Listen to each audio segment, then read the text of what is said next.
नमस्कार, मी गणेश मोरे आणि स्वागत करतो तुमचं गणेश मोरे ब्लॉगमध्ये। तर आज मी आलोय माझे मित्र प्रशांत शिंदे यांच्या घरी बाप्पाच्या दर्शनासाठी आणि बाप्पा त्यांच्या घरात विराजमान झालेत। खूप छान आणि सुंदर असं डेकोरेशन पण त्यांनी यावर्षी केलेलं आहे। तर दरवर्षी आपण बाप्पाच्या आगमनाची वाट बघत असतो आणि तो दिवस आज आलाय। तर आपण त्यांच्याकडून जाणून घेऊया की त्यांनी यावर्षीची तयारी कशा प्रकारे केली आहे। नमस्कार, मी प्रशांत शिंदे, चारको विधानसभा उपविभाग प्रमुख शिवसेना। आम्ही गेल्या एक महिन्याभरापासून जवळजवळ गणपती बाप्पाची येण्याची वाट बघत होतो।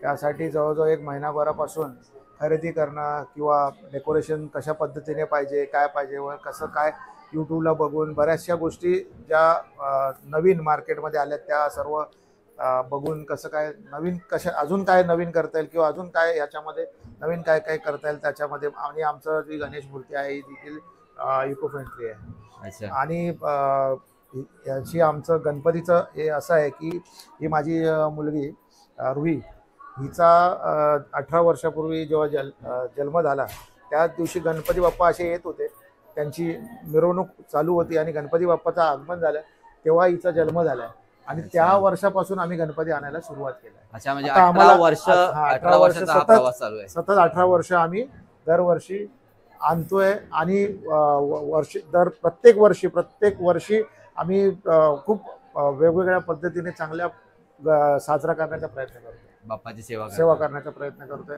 1.5 दिवसाचाच आमचा गणपती बाप्पा असतो, पण त्याची तयारी जवळजवळ महिन्याभरापासून असते। तसं बघायला गेलं तर गेल्यानंतर पण पुढच्या वर्षीची तयारी काय करता येईल, अजून काय नवीन करता येईल, आपलं काय चुकी झाली, आपल्याकडून काय राहिलंय त्याच्यासाठी पण आम्ही प्रयत्न करतो की पुढच्या वर्षी आपल्याला अजून काय करता येईल। माझी जी गणपती आणण्याची माझी जी मिरवणूक असते ती पण थाटामाटात असते। मी नेताना पण विसर्जनाची जी माझी मिरवणूक असते ती पण थाटामाटात असते। बरेचशी लोक जवळजवळ खूप मित्रमंडळी पाहुणे जवळजवळ एवढी लोक जवळजवळ 150, 200, 250, 500 लोक जवळजवळ आमच्या घरी। तेच आता जस्ट आलो होतो घरामध्ये आणि आता मी बघितलं की बापरे, म्हणजे खूप म्हणजे मला वाटतं की डेलीच लोक तुमच्याकडे 40 ते 50 लोक जेवायला असतात घरामध्ये। रोजच म्हणजे हा उत्सव हे शिंदे परिवार खूप उत्साहात साजरा करतात। तर डेकोरेशनचं सर्व काम हे रुही बघत असते आणि ती दरवर्षी काही ना काहीतरी वेगळं करण्याचा प्रयत्न तिचा असतो। तर यावर्षी तिने जो फ्लॉवरचा जो प्रयत्न केलाय डेकोरेशनचा तो असं खूप छान आणि खूप असा आकर्षक असा आहे। तर आपण तिच्याकडून जाणून घेऊया की म्हणजे तिच्याकडे ही संकल्पना कशा प्रकारे आली आणि तिने कसं हे सगळं डेकोरेट केलंय। ऍक्च्युली मला डेकोरेशन मॅनेजमेंट खूपच आवडतं, खूपच म्हणजे खूपच। तर आमची मूर्ती असं माझं होतं की यावी ऑरेंज करूया, कारण आमचं दरवर्षी दगडूशेठ असतंच, थोडं यावी काहीतरी वेगळं। तर आमचं दगडूशेठ ऑरेंज होतं, तर त्या हिशोबाने कॉम्बिनेशन मध्ये माझं असं होतं की व्हाईट म्हणजे आम्ही तर व्हाईटचं खूप हेच करतो, तर त्याच्यावर व्हाईट असं आम्ही केलं। आणि पर्पल कलरचा फेटा म्हणजे खूप उठून दिसत होता त्याच्यावरती। आणि पर्पल एक पीसचा पण हे आहे, तर असं की घरात थोडं पीस असं करून आणि मी माझी मम्मा कुठून काय इकडून आणून खूप असं सजवलेलं आहे। आणि तुम्ही डेकोरेशन बघू शकता की खूप छान प्रकारे सजवण्यात आलेलं आहे। तर आता आपण प्रशांत दादा यांच्याशी बोलणार आहोत की 1.5 दिवस गणपती त्यांच्या घरामध्ये असतो। तर कशा प्रकारे त्यांच्या घरात कार्यक्रम असतात, कशा प्रकारे ते साजरा करतात 2 दिवस कार्यक्रम। आमची आगमनाची तयारी गेल्या एक आठवड्याभरापासून चालू आहे आणि आदल्या दिवशी मी बरोबर 9, 9:30, 10 वाजता गणपती म्हणजे स्थापनेच्या आदल्या दिवशी मिरवणूक वगैरे ठेवली होती मोठ्या पद्धतीने आणि मग त्यांचं आगमन एक मोठ्या पद्धतीने आगमन केलं। दुसऱ्या दिवशी सकाळी जो मुहूर्त असतो आमचा ब्रह्ममुहूर्त, तो ब्रह्ममुहूर्त 3, 3:30चा होता। त्या दरम्यान आम्ही स्थापना केली। भटजी आले होते सकाळी 3 वाजता, 3 ते जवळजवळ 1 तास पूजा चालली। जवळजवळ 3 वाजल्यापासून 4:40 पर्यंत पूजा चालली आणि मग स्थापना झाल्यानंतर आमचे सर्व जे बाहेरना म्हणजे खूप लांबून सुरत वगैरे, गुजरात वगैरे अशा सर्व ठिकाणीवरून खूप बरीचशी लोक आलेत लांबून। सकाळपासूनच दर्शन चालू झालं, त्याचप्रमाणे महाप्रसाद चालू झाला, भजन, असे 2 दिवस लागोपाठ सुरुवात आहेत सर्व। आज 7 वाजता आम्ही महाआरती ठेवली आहे आणि खूप मोठ्या थाटामाटामध्ये मी तयारी केली आहे विसर्जनाची। तर गणपती उत्सवामध्ये महिला मंडळांचं काम पण खूप त्यांना तरी खूप जबरदस्त काम असतं, कारण की सगळ्या गोष्टीपासून तयारी ती त्यांनाच करायची असते. तर त्या दिवसामध्ये ते तयारी कशा प्रकारे करतात, मला तर वाटतं की ते महिन्याभराच्या अगोदरपासूनच तुम्ही तयारी लागत असाल. म्हणजे वर्षभरच पकडा, कारण की आपण बाप्पा गेल्याच्या नंतर आपण परत पुढच्या वर्षी परत आपण बाप्पाच्या तयारीसाठी लागतो. तर मग ती सर्व तयारी तुम्ही कशा प्रकारे तयारी करता? तयारी म्हणजे आम्ही ऍक्च्युली पहिले गणपतीची सुरुवात 2008ला केली. 2007ला माझ्या मुलीचा जन्म झाला आणि त्यानंतर आम्ही विचार केला गणपती आणायचा.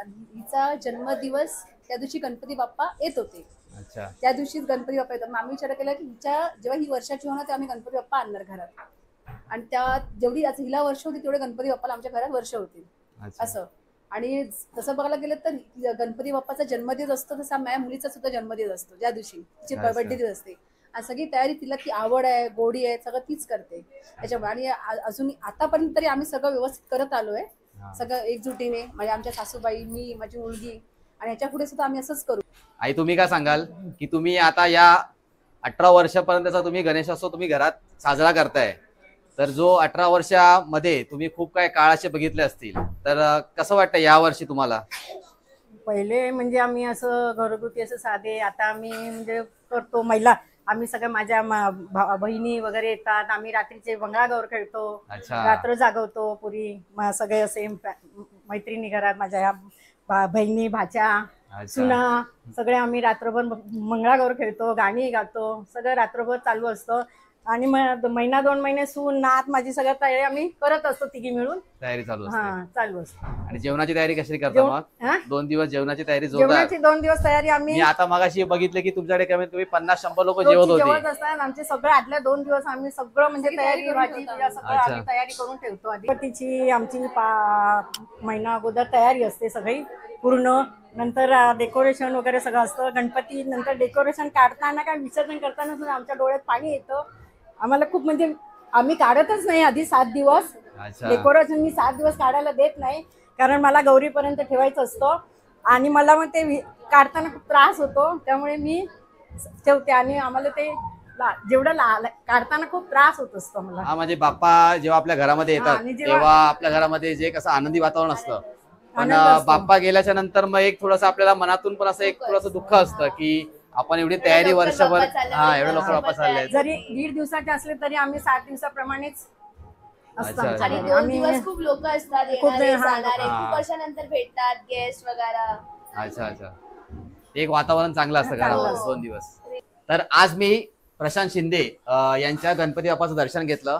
त्यांच्या गणपतीविषयी आपण खूप साऱ्या गोष्टी आपण जाणून घेतल्यात. तर आजचा हा व्हिडिओ तुम्हाला कसा वाटला हे कमेंट बॉक्समध्ये नक्की सांगा. आणि लाईक करायला विसरू नका, कमेंट करायला विसरू नका. आणि अजून तुम्ही चॅनलला सबस्क्राईब केलं नसेल तर चॅनलला सबस्क्राईब नक्की करा. गणपती बाप्पा मोरया, मंगलमूर्ती मोरया.